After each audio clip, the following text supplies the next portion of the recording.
Hi, I'm Mike from 1A Auto. We've been selling auto parts for over 30 years.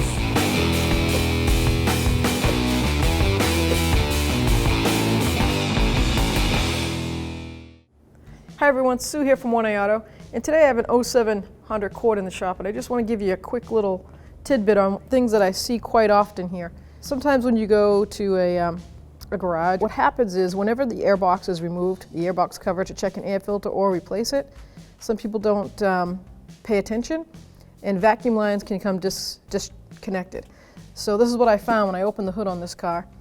Right here, this little vacuum damper just came out of the spot, and it's from somebody removing this airbox cover. And on this particular model, you cannot have this because it has a mass airflow sensor. You cannot have any vacuum leak from this side over. So this customer engine light came on, and it told me it was running lean. That told me there was an air leak or vacuum leak or a condition. First thing I check is this. So it's as simple as just placing that back in the spot,